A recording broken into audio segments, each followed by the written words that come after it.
নমস্কাৰ বন্ধু বান্ধৱীসকল, মোৰ চেনেল ৰীতা আছামিজ ব্লগলৈ আপোনালোকক স্বাগতম জনাইছোঁ। আজি আপোনালোকক দৰ্শন কৰিবলৈ লৈ যাম মই শ্ৰী শ্ৰী লংকেশ্বৰ ধামলৈ। তো বলক আমি লংকেশ্বৰ মন্দিৰলৈ আগবাঢ়োঁ। তো এয়া ৰাস্তাৰ সেইপিনে মই পাৰ হৈ লওঁ। তো এয়া লংকেশ্বৰ মন্দিৰ যাওঁতে ফাৰ্ষ্টতে পোনে আপোনালোকে গণেশ মন্দিৰৰ দৰ্শন কৰিব পাৰিব। ইয়াত আপোনালোকে পূজা কৰিবলৈ চাকি ধূপ সকলোখিনি বস্তু পাই যাব। আপোনালোকে নিশ্চিন্তমতে ইয়াত আহিব পাৰে আৰু একদম শান্তিময় পৰিৱেশ হয়। গছ গছনিৰ মাজত মন্দিৰটো হয় একদম পাহাৰৰ ওপৰত। তো আপোনালোকে ভালকৈ শান্তি মনে আপোনালোকে ভগৱানক প্ৰাৰ্থনা কৰিব পাৰিব ইয়াত আহিলে। তো এয়া বেলগছজোপা দেখিলে আপোনালোকে যদি চিৰি বগাব নোৱাৰে আপোনালোকে তেতিয়াহ'লে ইয়াতে সেৱা কৰি আপোনালোকে যাবও পাৰে। তো তেনেকুৱা হয় চিৰি, কাৰণ 450টা চিৰি ইয়াত থাকিব আছে বুলি মানে গম পোৱা গৈছে। তো এয়া 450টা চিৰি মই বগাই আপোনালোকক লংকেশ্বৰ মন্দিৰলৈ আপোনালোক দৰ্শন কৰিবলৈ লৈ যাই আছোঁ। বলক ইয়াৰে 450টা চিৰিৰ যদি আপোনালোকে তাৰ হাফ পাৰ হৈ যায় তেনেহ'লে আপোনালোকে ইয়াত পাব শনি মন্দিৰ, হনুমান মন্দিৰ। তো ইয়াত আপোনালোকক মই যেতিয়া ঘূৰি আহোঁ লংকেশ্বৰ মন্দিৰটো দেখুৱাই তেতিয়া আপোনালোকক দৰ্শন কৰাই দিম। এয়া আহি পালোঁ মই মন্দিৰৰ ওপৰলৈ। তো আপোনালোকক দেখাই আছোঁ সকলোবোৰ। তো এয়া পিছফালে চাব পাৰে মোৰ আপোনালোকে। এয়া এতিয়া ভৰি হাতখন ধুই লওঁ, ধুই লৈ চাকি ইয়াত দিব লাগিব ইয়াত, আৰু বাকী সেৱা কৰিব ওপৰত যাব পাৰিম, ভোগ প্ৰসাদ ওপৰত দিব পাৰিম।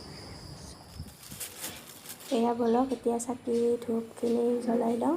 জ্বলাই লৈ আপোনালোক ওপৰৰ মন্দিৰটোৰ ওপৰৰ শিৱলিংগটো আৰু মন্দিৰটোৰ চাৰিওহাতটো আপোনালোকক দৰ্শন কৰাই দিম। এয়া মই চাকি ধূপখিনি জ্বলাই ল'লোঁ আৰু ভগৱানৰ ওচৰত প্ৰাৰ্থনা কৰি ল'লোঁ। ইয়াতে মই আপোনালোকক এটা কথা কৈ দিওঁ যে এয়া লংকেশ্বৰ মন্দিৰ ধাম কিয় হ'ল নামটো জানেনে আপোনালোকে? ইয়াত ৰাৱণ যিটো আছিলে আমাৰ মহাশিৱক পুজিবলৈ ইয়াত তপস্যা কৰিছিলে, সেয়েহে ইয়াৰ ঠাইখিনিৰ নাম আৰু মন্দিৰটোৰ নাম লংকেশ্বৰ ধাম হৈ গ'ল। তো এয়া হ'ল মহাদেৱৰ সেয়েহে মন্দিৰ। ৰাৱণে যিহেতুকে মহাদেৱক পুজিছিলে। তো এয়া মন্দিৰটোৰ ভিতৰৰ পৰিৱেশটো দেখাই দিওঁ আপোনালোকক। তো এয়া পুৰোহিতজন বহি আছে আৰু বাকী ইয়াত চাই লওক আপোনালোকে সকলোবোৰ মাৰ্বৰ পাথৰৰ টাইলছ লগাইছে। ইয়াত খোজ দি কিবা এটা মানে মন্দিৰৰ ভিতৰত সোমাই কিবা এটা বহুত ভাল লাগি যায়। আৰু ইয়াৰ দৰ্জাকেইখন চাওক আপোনালোকে, ধুনীয়াকৈ শৰাই আঁকাই আছে, ঘট অঁকাই আছে, ত্ৰিশূল অঁকাই আছে। তো এয়া এইখন দৰ্জাটো আছে, একে একে হয় দুয়োখন দৰ্জায়ে।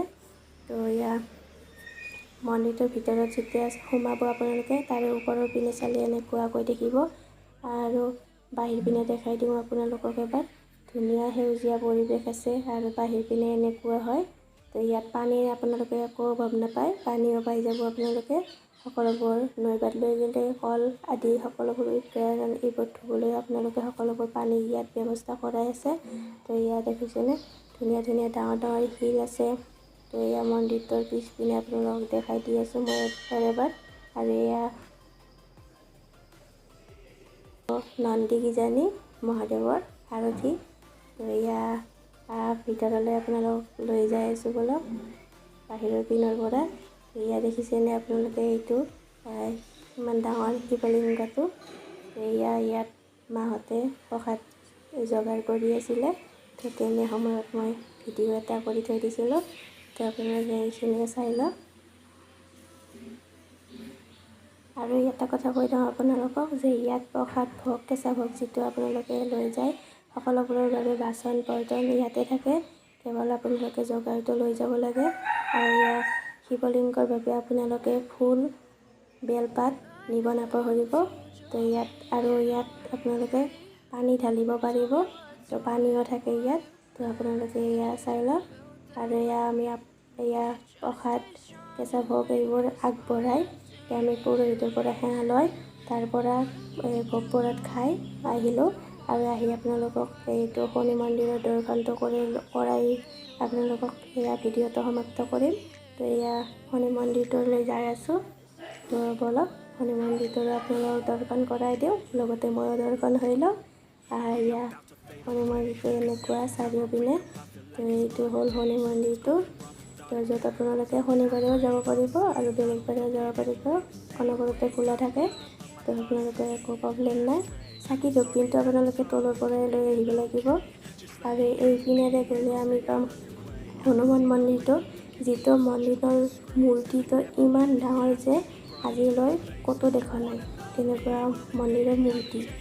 ইয়াৰ ফলত হনুমানৰ সকলোখিনি ৰূপ ইয়াত বৰ্ণনা কৰা আছে, আপোনালোকে ভালদৰে পঢ়ি যাব পাৰিব।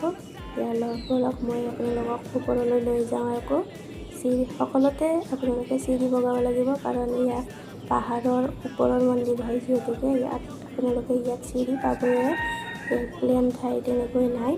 তো এয়া বলক, এয়া হনুমান মন্দিৰটো পিছফালৰ পৰা অকণমান তেনেকুৱা হয়। আৰু এইপিনে চাওক আপোনালোকে চাৰিওপিনৰ দৃশ্য কি ধুনীয়া লাগি যায়, চায়ে ভাল লাগি থাকে সকলোবোৰ, তাৰ পৰা আহিবই মন নাযায়। তো এয়া দেখিতে আপোনালোকে হনুমান মন্দিৰটো। তো এয়া আপোনালোকক মই আজি মন্দিৰৰ দৰ্শন কৰাই দিলোঁ। যদি ভিডিঅ'টো ভাল লাগিলে তেতিয়াহ'লে লাইক, শ্বেয়াৰ এণ্ড ছাবস্ক্ৰাইব কৰি দিব।